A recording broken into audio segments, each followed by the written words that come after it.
जय हिंद साथियों स्वागत करता हूं आप सभी का अपने YouTube चैनल पर। साथियों, आज इस वीडियो में हम आपके लिए इलाहाबाद हाई कोर्ट एग्जाम के लिए जीके जीएस के एक महत्वपूर्ण गोल्डन क्वेश्चनों के साथ एक महत्वपूर्ण वीडियो लेकर आए हैं। आज के जो क्वेश्चन होने वाले हैं टॉप 25 क्वेश्चन सेलेक्टेड इंपॉर्टेंट और गोल्डन क्वेश्चन होंगे, जहां से आपको आपकी परीक्षा में अक्सर क्वेश्चन देखने को मिलता है। तो मेरे प्यारे साथियों, इस वीडियो को पूरा ध्यान से जरूर देखिएगा, क्योंकि आज का प्रत्येक क्वेश्चन आपके लिए सेलेक्टेड होने वाला है। तो बिना टाइम गवाए करते हैं वीडियो को स्टार्ट। आपका पहला क्वेश्चन है, निम्नलिखित में से किस वर्ष में दिव्यांग गजन अधिकार अधिनियम पारित किया गया था। पहला ही क्वेश्चन आपके लिए इंपॉर्टेंट क्वेश्चन है, ये क्वेश्चन बहुत ज़्यादा पूछा जाता है। तो ये आपका किस वर्ष पारित किया गया था आपको पता होना चाहिए, क्योंकि यहाँ से आपसे बहुत ज़्यादा क्वेश्चन पूछे जाते हैं। तो कब किया गया था आपका, इसमें सही जवाब क्या होगा, 2016 में किया गया था। चौथा विकल्प यहाँ पर आपका करेक्ट जवाब होगा। जिन बच्चों ने विकल्प डी को चुना है बिल्कुल सही चुना है, डी विकल्प यहाँ पर आपका करेक्ट जवाब बन जाता है। अगला क्वेश्चन देखते हैं। अगला क्वेश्चन है, भारत के संविधान का कौन सा अनुच्छेद किसी राज्य सरकार के कामकाज के संचालन से संबंधित है। तो ये क्वेश्चन भी आपका इंपॉर्टेंट है, आपको पता होना चाहिए कौन सा अनुच्छेद है। तो अनुच्छेद 166 यानी चौथा विकल्प यहाँ पर आपका करेक्ट जवाब होगा।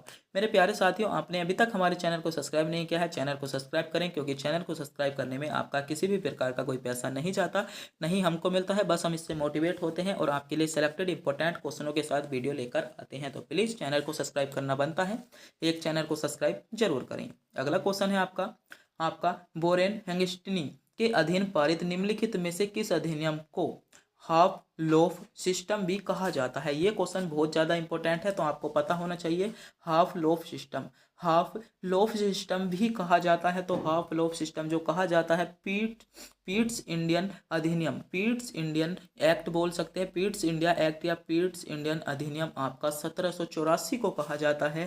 पहला विकल्प आपका करेक्ट जवाब होगा। आगे बढ़ते हैं। अगला क्वेश्चन है, असम में मनाए जाने वाले निम्नलिखित उत्सवों में से कौन सा उत्सव प्रमुख रूप से बैशलों द्वारा बनाया जाता है। इंपॉर्टेंट क्वेश्चन है, तो बैशलों द्वारा बनाया जाता है, ये क्वेश्चन आपसे पूछा गया है। तो बैशलों द्वारा जो बनाया जाता है मेरे प्यारे साथियों, आपका दोल जात्रा। कौन बनाया जाता है, दोल जात्रा बनाया जाता है। दूसरा विकल्प यहाँ पर आपका करेक्ट जवाब होगा। अगला क्वेश्चन है, 1977 में सर्वश्रेष्ठ पुरुष पार्श्व गायक के लिए नंदी पुरस्कार की स्थापना किस राज्य ने की थी। ये भी क्वेश्चन आपकी इंपॉर्टेंट है कि किस राज्य में की गई थी। तो ये जो स्थापना थी आपकी आंध्र प्रदेश में की गई थी। पहला विकल्प यहाँ पर आपका करेक्ट जवाब बन जाता है।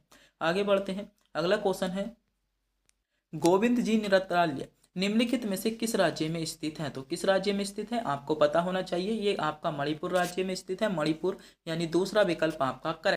अगला क्वेश्चन है, भारत में कृषि क्षेत्र में सामान्य किस प्रकार की बेरोजगारी पाई जाती है। तो क्वेश्चन इंपॉर्टेंट है कि भारत में जो कृषि क्षेत्र है उसमें सामान्यतः किस प्रकार की बेरोजगारी पाई जाती है। तो किस प्रकार की बेरोजगारी पाई जाती है, तो आपको पता होना चाहिए प्रच्छन्न बेरोजगारी पाई जाती है, यानी सी विकल्प यहाँ पर आपका करेक्ट जवाब बनता है। जिन बच्चों ने विकल्प सी चुना है बिल्कुल सही चुना है। आगे बढ़ते हैं। अगला क्वेश्चन है, कौन सा देश चावल का सबसे बड़ा उत्पादक है। तो बताइए, क्वेश्चन पूछा गया है कौन सा देश चावल का सबसे बड़ा उत्पादक है। तो चावल का जो सर्वाधिक उत्पादन करता है वह आपका चीन देश करता है। चीन देश ए विकल्प में आपको दिया गया है, यानी यहाँ पर ए विकल्प आपका करेक्ट जवाब हो जाएगा। अगला क्वेश्चन देखते हैं। अगला क्वेश्चन है, विश्व का सबसे ऊंचा पठार कौन सा है। क्वेश्चन पूछा गया है विश्व का सबसे ऊंचा पठार। बात करें विश्व के सबसे ऊंचे पठार की, तो विश्व का जो सबसे ऊंचा पठार है आपका तिब्बत का पठार विश्व का सबसे ऊंचा पठार है, यानी बी विकल्प के साथ यहाँ पर आपका करेक्ट जवाब हो जाएगा। अगला क्वेश्चन देखते हैं। अगला क्वेश्चन है, इनमें से किसे आंध्र भोज के नाम से जाना जाता है। तो मेरे प्यारे साथियों, जो आंध्र भोज के नाम से जाना जाता है आपका कृष्ण देव राय को जाना जाता है, यानी पहला विकल्प यहाँ पर आपका करेक्ट जवाब बनता है। जिन बच्चों ने विकल्प ए को चुना है बिल्कुल सही चुना है, पहला विकल्प आपका करेक्ट जवाब हो जाएगा। अगला क्वेश्चन है, भारत में न्यूनतम मजदूरी अधिनियम किस वर्ष में लागू किया गया था। तो बात करें भारत में न्यूनतम मजदूरी अधिनियम की, तो ये जो मेरे प्यारे साथियों लागू किया गया था आपका 1948 में लागू किया गया था। 1948 बी विकल्प के साथ आपका करेक्ट जवाब होगा। अगला क्वेश्चन है, जीएसटी वस्तु एवं सेवा कर परिषद का अध्यक्ष निम्नलिखित में से कौन होता है। तो बात करें जीएसटी के अध्यक्ष की, तो मेरे प्यारे साथियों जीएसटी का अध्यक्ष जो होता है केंद्रीय वित्त मंत्री आपका जीएसटी का अध्यक्ष होता है, यानी यहाँ पर आपका बी विकल्प के साथ सही जवाब होने वाला है। जिन बच्चों ने विकल्प बी को चुना है बिल्कुल सही चुना है। अगला क्वेश्चन है, भारतीय संविधान का कौन सा अनुच्छेद राज्य को उपाधियों प्रदान करने से रोकता है। तो कौन सा अनुच्छेद है, तो अनुच्छेद 18 आपका रोकता है, सी विकल्प आपका सही जवाब हो जाएगा। अगला क्वेश्चन है, भारत सरकार ने किस वर्ष में केंद्रीय ग्रामीण स्वच्छता कार्यक्रम प्रारंभ किया था? तो केंद्रीय ग्रामीण जो स्वच्छता कार्यक्रम था आपका 1986 में प्रारंभ किया गया था। 1986 यानी ए विकल्प इसमें आपका करेक्ट जवाब हो जाएगा। अगला क्वेश्चन देखते हैं। अगला क्वेश्चन है, भारतीय संविधान के निम्नलिखित में से किस अनुच्छेद में भारत के राष्ट्रपति पर महाभियोग की प्रक्रिया का उल्लेख है? तो भारत के राष्ट्रपति पर महाभियोग की प्रक्रिया के उल्लेख की बात करें तो वह है आपका आर्टिकल 61। आर्टिकल 61 यानी डी विकल्प के साथ इसमें आपका करेक्ट जवाब हो जाएगा। अगला क्वेश्चन है, राजा जयपाल और महमूद गजनवी के बीच पेशावर का युद्ध किस वर्ष लड़ा गया? तो बात करें पेशावर के युद्ध की तो मेरे प्यारे साथियों, पेशावर का जो युद्ध हुआ था आपका 1001 में हुआ था, यानी पहला विकल्प आपका करेक्ट जवाब हो जाएगा। अगला क्वेश्चन है, ऋग्वेद का केंद्रीय विषय क्या है? तो बताइए, क्वेश्चन आपसे पूछा गया है ऋग्वेद का केंद्रीय विषय। तो बात करें ऋग्वेद के केंद्रीय विषय की तो ऋग्वेद का जो केंद्रीय विषय है वह है आपकी ईश्वर की महिमा, यानी पहला विकल्प आपका करेक्ट जवाब हो जाता है। आगे बढ़ते हैं। अगला क्वेश्चन है, जैन धर्म के 23वें तीर्थंकर कौन थे? तो जैन धर्म के 23वें तीर्थंकर आपके पार्श्वनाथ थे। पहला विकल्प यहाँ पर आपका करेक्ट जवाब होगा। अगला क्वेश्चन है, निम्नलिखित में से महाराजा अधिराज की उपाधि धारण करने वाला पहला गुप्त साम्राज्य या गुप्त सम्राट कौन था? तो आपका चंद्रगुप्त प्रथम, पहला विकल्प आपका करेक्ट जवाब होगा। अगला क्वेश्चन है, निम्नलिखित में से किस जनजाति का संबंध नीलगिरी पर्वतों से है? तो नीलगिरी पर्वतों से आपका टोड़ा जनजाति का संबंध है। यहाँ पर भी आपका पहला विकल्प सही जवाब होने वाला है। अगला क्वेश्चन है, इमली में मौजूद अम्ल का नाम बताइए। तो इमली में आपका टाइट्रिक अम्ल होता है। दूसरा विकल्प यानी बी विकल्प इसमें आपका सही जवाब हो। परमाणु ऊर्जा एजेंसी किस वर्ष बनाई गई? बहुत ज्यादा इंपॉर्टेंट क्वेश्चन है ये। क्वेश्चन बहुत ज्यादा रेलवे पूछता है और एनटीपीसी एग्जाम में भी आपका पिछले 2021 वाले में क्वेश्चन पूछा गया था कि अंतर्राष्ट्रीय परमाणु ऊर्जा एजेंसी। तो अंतर्राष्ट्रीय जो परमाणु आपकी ऊर्जा एजेंसी है इसे की स्थापना जो की गई थी आपकी 1957 में की गई थी। 1957 डी विकल्प के साथ इसमें आपका करेक्ट जवाब हो जाएगा। जिन बच्चों ने विकल्प डी में दिया है विकल्प डी आपका करेक्ट जवाब होगा। अगर मेरे प्यारे साथियों आप भी हमारे चैनल पर नए हो और अभी तक आपने हमारे चैनल को सब्सक्राइब नहीं किया है तो प्लीज़ चैनल को सब्सक्राइब जरूर करें, जिससे कि हमारी आने वाली वीडियो का नोटिफिकेशन तुरंत आपको मिल जाए। चैनल को सब्सक्राइब करेंगे तो आपका किसी भी प्रकार का कोई पैसा नहीं जाएगा, न ही हमें किसी प्रकार का पैसा मिलता है। बस हम इससे मोटिवेट होते हैं, हमें पता चलता है इस वीडियो ने हमें इतने सब्सक्राइबर दिए। तो आप भी चैनल पर नए हो तो चैनल को सब्सक्राइब जरूर कीजिएगा। अगला क्वेश्चन है, भारत के किस भाग में महोत्सव उत्सव बनाया जाता है? बहुत ज़्यादा पूछे जाने वाला रेलवे का फेवरेट क्वेश्चन। ये वीडियो आपकी आरपीएफ के साथ साथ एनटीपीसी, आपकी ग्रुप डी और आपके जो एग्जाम है रेलवे के सभी के लिए इंपॉर्टेंट है। तो क्वेश्चन पूछा गया है, भारत के किस भाग में महोत्सव उत्सव बनाया जाता है? तो महोत्सव उत्सव जो बनाया जाता है भारत में नागालैंड राज्य में बनाया जाता है। नागालैंड राज्य इसमें विकल्प ए में आपको दिया गया है, यानी ए विकल्प आपका करेक्ट जवाब बन जाएगा। अगला क्वेश्चन देखते हैं। अगला क्वेश्चन है, ईरान का प्राचीन नाम क्या है? क्वेश्चन पूछा गया है ईरान का प्राचीन नाम बताना है आपको कि आपका ईरान का प्राचीन नाम क्या है। तो ईरान का जो प्राचीन नाम है फारस आपका ईरान का प्राचीन नाम है। फारस आपको विकल्प डी में दिया गया है, डी विकल्प आपका सही जवाब है। अगला क्वेश्चन है आपका, पटाखा किस देश की मुद्रा है? बहुत ही ज़्यादा क्वेश्चन पूछा जाता है और इस क्वेश्चन में अधिकांश बच्चे जो हैं कंफ्यूज रहते हैं। क्वेश्चन पूछा गया है पटाखा किस देश की रचना है? बताइएगा। सेलेक्टेड क्वेश्चन है, चारों विकल्प आपके सामने शो हो रहे हैं। सोचिएगा, समझिएगा, पटाखा किस देश की रचना है, वो सॉरी मुद्रा है। तो पटाखा जो है आपकी मकाऊ की रचना है, यानी एम मकाऊ सी विकल्प में आपको दिया गया है। इसमें सी विकल्प के साथ आपका बिल्कुल करेक्ट जवाब होगा जिन बच्चों ने विकल्प सी को चुना है।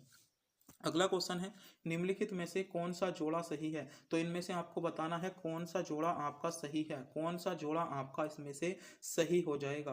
तो खजुराहो का मंदिर आपका कहाँ पर है? खजुराहो का मंदिर आपका आंध्र प्रदेश में नहीं है, आपका खजुराहो का मंदिर मध्य प्रदेश में है। आपका वेंकटेश्वर मंदिर कहाँ पर है? ये भी आपका नहीं है। तो इसमें जो होगा आपका सही जवाब होगा तिजारा मंदिर। कौन? तिजारा मंदिर जो है आपका राजस्थान में है, यानी एक ही विकल्प आपका सही है, विकल्प सी इसमें आपका बिल्कुल करेक्ट जवाब होगा। जिन बच्चों ने विकल्प सी को चुना है बिल्कुल सही चुना है। अगला क्वेश्चन देखते हैं। अगला क्वेश्चन है आपका, भारत सरकार द्वारा निम्नलिखित में से किस ग्रामीण आवास योजना को प्रधानमंत्री ग्रामीण आवास योजना में आपका पुनर्गठित किया गया? तो कौन सी ऐसी ग्रामीण योजना है, ग्रामीण आवास योजना है जिसे प्रधानमंत्री ग्रामीण आवास योजना में आपका पुनः गठित किया गया है या परावर्तित किया गया है? तो क्वेश्चन इंपॉर्टेंट हो सकता है आपके एग्जाम के लिए। तो कौन सी आपकी आवास योजना थी? तो इंदिरा गांधी या इंदिरा आवास योजना को को जो है प्रधानमंत्री ग्रामीण आपकी आवास योजना कर दिया गया है, यानी इसमें डी विकल्प आपका करेक्ट जवाब होगा, क्योंकि इंदिरा आवास योजना विकल्प डी। सिंधु नदी की सहायक नदी नहीं है, तो बात कर रहे हैं सिंधु नदी की सहायक नदी। तो अगर आपको सभी सिंधु नदी की सहायक नदी होगी का पता होगा तो आप इस क्वेश्चन का पता कर सकते हो। तो सिंधु नदी की सहायक नदी, तो गोमती जो है वह आपकी सिंधु नदी की सहायक नदी नहीं है। गोमती नदी विकल्प सी में आपको दिया गया है, सी विकल्प आपका सही जवाब हो जाएगा। अगला क्वेश्चन पर बात करें। अगला क्वेश्चन है आपका राउरकेला, भिलाई, बोकारो और आपका विशाखापत्तनम आदि किसके केंद्र हैं? तो बताइए ये आपके किसके केंद्र हैं? आपको ध्यान से पढ़ना है। राउरकेला, भिलाई, बोकारो और आपका विशाखापत्तनम तो किसके केंद्र हैं? ये आपके लोहा और इस्पात उद्योग हैं, आपको पता होगा। यानी इसमें आपका सही जवाब क्या है? इसमें आपका बी विकल्प में आपको लोहा और इस्पात उद्योग दिया गया है, बी विकल्प आपका करेक्ट जवाब बन जाएगा। आगे क्वेश्चन पर बात करें। अगला क्वेश्चन है आपका भारतीय योजना का वस्तुकार किसे माना गया है? इंपॉर्टेंट क्वेश्चन है कि भारतीय योजना का वस्तुकार आपसे पूछा गया है कि भारतीय योजना की अगर हम बात करें कि भारतीय योजना का वस्तुकार कौन है, तो भारतीय योजना का वस्तुकार कौन है? तो पीसी महालोनोबिस जो है भारतीय योजना के वस्तुकार हैं, यानी ए विकल्प के साथ यहाँ पर आपका करेक्ट जवाब बन जाता है। आगे क्वेश्चन पर बात करते हैं। अगला क्वेश्चन है निम्नलिखित में से कौन सी गैस एक उत्कृष्ट गैस नहीं है, या उत्कृष्ट गैस है, सॉरी। तो उत्कृष्ट गैस पूछी गई है, इनमें से कौन सी गैस आपकी उत्कृष्ट गैस है? तो आर्गन जो है आपकी एक उत्कृष्ट गैस है, आपको पता होगा। डी विकल्प यहाँ पर आपका करेक्ट जवाब बन जाएगा। आगे देखते हैं। अगला क्वेश्चन है निम्नलिखित में से कौन सा सबसे कम प्रतिक्रियाशील तत्व है? तो क्वेश्चन की बात कर रहे हैं सबसे कम आपका क्रियाशील तत्व। तो सबसे कम क्रियाशील तत्व कौन है? तो नियोन जो है आपका सबसे कम आपका क्रियाशील तत्व है, यानी ए विकल्प में आपको नियोन दिया गया है। विकल्प ए यहाँ पर आपका बिल्कुल करेक्ट जवाब होगा। अगर मेरे प्यारे साथियों आप भी इन क्वेश्चनों का जवाब जानते हैं तो कमेंट बॉक्स में ना बताएं, कमेंट बॉक्स में बताएं जल्दी से जल्दी, क्योंकि आपको ही आपके एग्जाम में जाना है, आपको ही चुनना है। तो जल्दी से जल्दी कमेंट बॉक्स में इन क्वेश्चनों का जवाब बताएंगे। अगला क्वेश्चन है निम्नलिखित में से कौन हृदय से वृक्क तक आपका रक्त पहुंचाता है? तो हृदय से वृक्क तक, तो हृदय से जो वृक्क तक आपका रक्त पहुंचाता है वह आपकी होती है गुर्दे की धमनी। गुर्दे की धमनी जो होती है हृदय से आपकी वृक्क तक आपकी खून या रक्त पहुंचाती है, यानी सी विकल्प इसमें आपका करेक्ट जवाब बन जाएगा। अगले क्वेश्चन पर बात करें। अगला क्वेश्चन है आपका मेरी क्यूरी ने निम्नलिखित में से किस क्षेत्र के लिए नोबेल पुरस्कार जीता था? तो मेरी क्यूरी ने जो नोबेल पुरस्कार जीता था वह आपका भौतिकी क्षेत्र और रासायनिक शास्त्र क्षेत्र दोनों के लिए आपका क्या था? आपका नोबेल पुरस्कार जीता था। भौतिकी और रासायनिक शास्त्र जो दिया गया है सी विकल्प में आपको दिया गया है। विकल्प सी आपका इसमें करेक्ट जवाब होने वाला है। आगे बात करें। अगला क्वेश्चन है रेड क्रॉस